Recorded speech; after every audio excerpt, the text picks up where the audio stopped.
नमस्कार, आप देख रहे हैं न्यूज नेशन और मैं हूं आपके साथ पंकज मिश्रा। आज हम बात करने वाले हैं उस मुद्दे की जिसका इंतजार देश के करोड़ों केंद्रीय कर्मचारी और पेंशनर्स लंबे समय से कर रहे हैं। 8वां वेतन आयोग, क्या सैलरी में बड़ा उछाल आने वाला है? क्या कर्मचारियों को लाखों रुपए का अरियर मिलेगा? क्या सच में साल में 2 बार रिटायरमेंट का नया सिस्टम लागू हो सकता है? और क्या 5 प्रमोशन की गारंटी जैसी बातें हकीकत है या सिर्फ उम्मीद? आज हम इस पूरे मुद्दे को गहराई से समझेंगे आंकड़ों के साथ। तो चलिए शुरू करते हैं। 8वां वेतन आयोग से सैलरी में बड़ा धमाका। 8वें वेतन आयोग को लेकर सबसे बड़ी चर्चा सैलरी बढ़ोतरी और अरियर को लेकर है, और वो मुद्दा है जो हर कर्मचारी के मन में सबसे पहले आता है, क्योंकि पिछले वेतन आयोग के अनुभव को देखते हुए इस बार भी कर्मचारियों को उम्मीद है कि उनकी बेसिक सैलरी में बड़ा उछाल देखने को मिल सकता है। और इसके पीछे सबसे बड़ा रोल निभाता है फिटमेंट फैक्टर, जो एक ऐसा मल्टीप्लायर होता है जिससे मौजूदा बेसिक पे को बढ़ाकर नई सैलरी तय की जाती है। और यही वजह है कि कर्मचारी संगठन इस बार 3.00 से लेकर 3.83 तक फिटमेंट फैक्टर की मांग कर रहे हैं, जबकि विशेषज्ञ मानते हैं कि सरकार आर्थिक संतुलन को ध्यान में रखते हुए इसे 2.86 या आसपास रख सकती है। लेकिन अगर 2.86 भी लागू होता है तो इसका असर बहुत बड़ा होगा, क्योंकि 18,000 रुपये की बेसिक सैलरी सीधे 50,000 रुपये से ऊपर पहुंच सकती है। और अगर इसे जनवरी 2026 से लागू माना जाता है और असल भुगतान 2027 के शुरू में होता है तो कर्मचारियों को 15 से 18 महीने तक का अरियर मिल सकता है, जो लाखों में होगा। और यही कारण है कि कर्मचारी इस फैसले को लेकर बेहद उत्साहित हैं, क्योंकि यह सिर्फ सैलरी बढ़ोतरी नहीं बल्कि एक बड़ा फाइनेंशियल बूस्ट होगा जो उनके जीवन स्तर को सीधे प्रभावित करेगा। और इससे डीए, एचआरए और अन्य भत्तों के जुड़ने के बाद यह रकम और भी ज़्यादा बढ़ सकती है, जिससे यह पूरा पैकेज और आकर्षक बन जाता है। अरियर, टैक्स और असली फायदा किसे? अब सवाल यह उठता है कि अगर कर्मचारियों को एक मुश्त लाखों रुपये का अरियर मिलता है तो क्या इससे उनका टैक्स बढ़ जाएगा? और यही वह जगह है जहां बहुत सारे कर्मचारी कंफ्यूज हो जाते हैं, क्योंकि एक ही वित्तीय वर्ष में ज्यादा इनकम दिखाने से टैक्स स्लैब बदल सकता है। लेकिन आयकर कानून की धारा 89(1) कर्मचारियों को राहत देती है, जिससे अरियर को उस साल में बांटकर टैक्स की गणना की जा सकती है जिस साल से वह संबंधित है, और इससे टैक्स का बोझ काफ़ी हद तक कम हो जाता है। हालांकि यह पूरी तरह इस बात पर निर्भर करता है कि कर्मचारी कौन सा टैक्स रिजीम चुनता है, क्योंकि जिन लोगों के पास 80C और 80D, एनपीएस, एचआरए या होम लोन जैसी कटौतियां ज़्यादा है उनके लिए पुराना टैक्स सिस्टम फायदेमंद हो सकता है, जबकि जिनके पास ज़्यादा डिडक्शन नहीं है उनके लिए नया टैक्स सिस्टम बेहतर विकल्प बन सकता है।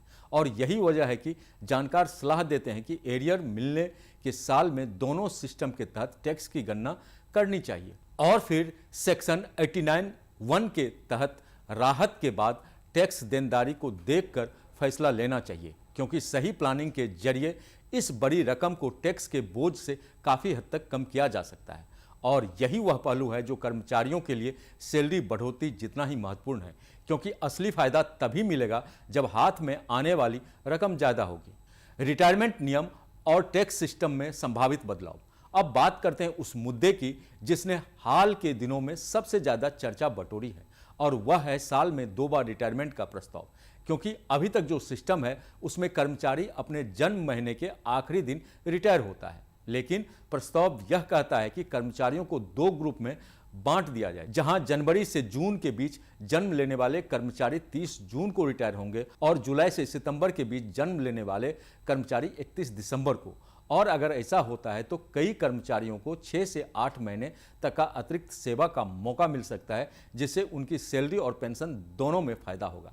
हालांकि अभी तक इस पर सरकार की तरफ से कोई आधिकारिक मंजूरी नहीं दी गई है, लेकिन इस विचार पर चर्चा जारी है और कर्मचारी संगठन इसे सकारात्मक रूप में देख रहे हैं, क्योंकि इससे न केवल कर्मचारियों को फायदा होगा बल्कि सरकार को भी मानव संसाधन प्रबंधन में आसानी होगी, क्योंकि उसे पहले से पता होगा कि कब कितने कर्मचारी रिटायर होने वाले हैं, जिससे भर्ती की प्रक्रिया को बेहतर तरीके से प्लान किया जा सकता है। और यही वजह है कि इस प्रस्ताव को सिर्फ एक बदलाव नहीं बल्कि एक संभावित प्रशासनिक सुधार के तौर पर देखा जा रहा है, जो आने वाले समय में लागू हो सकता है।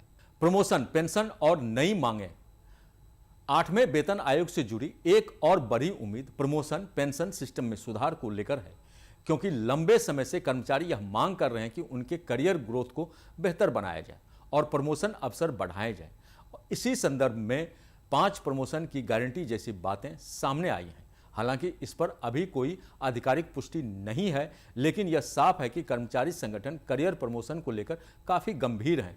इसके अलावा पेंशन को लेकर भी बहस जारी है, खासकर ओल्ड पेंशन स्कीम और न्यू पेंशन सिस्टम के बीच, क्योंकि कई कर्मचारी ओपीएस की वापसी की मांग कर रहे हैं, जबकि सरकार एनपीएस को जारी रखने के पक्ष में दिखती है।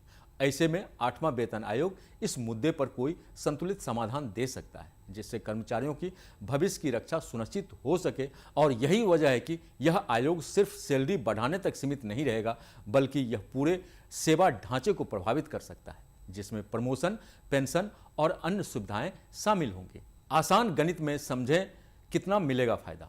अगर हम इसे आसान भाषा में समझें तो मान लीजिए किसी कर्मचारी की मौजूदा बेसिक सैलरी 18,000 रुपये है और फिटमेंट फैक्टर 2.86 होता है, तो उसकी नई सैलरी करीब 51,480 रुपये हो जाएगी, यानी हर महीने 33,000 रुपये से ज़्यादा का फर्क। और अगर 15 महीने का अरियर जोड़ा जाए तो यह करीब 5 लाख रुपये से ज़्यादा बनती है। वहीं अगर किसी वरिष्ठ कर्मचारी की सैलरी 50,000 रुपये है तो उसकी नई सैलरी 1,40,000 रुपये के आसपास पहुंच सकती है और 15 महीने के हिसाब से उसका अरियर 14 लाख रुपये तक हो सकता है। और यह बेसिक पे का हिसाब है।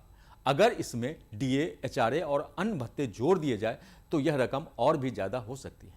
यही वजह है कि कर्मचारी इस बार के वेतन आयोग को लेकर काफ़ी उत्साहित हैं, क्योंकि यह उनके लिए एक बड़ा आर्थिक बदलाव साबित हो सकता है, जो उनके भविष्य को सुरक्षित और मजबूत बना सकता है। क्या होगा आगे और कर्मचारियों को क्या करना चाहिए?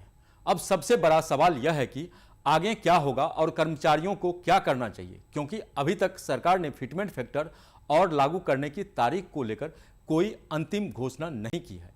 लेकिन संकेत यही है कि 2027 तक इसकी सिफारिशें लागू हो सकती हैं और ऐसे में कर्मचारियों को अभी से अपनी फाइनेंशियल प्लानिंग शुरू कर देनी चाहिए, खासकर टैक्स प्लानिंग और निवेश को लेकर, क्योंकि अरियर मिलने के बाद सही निर्णय लेना बहुत जरूरी होगा।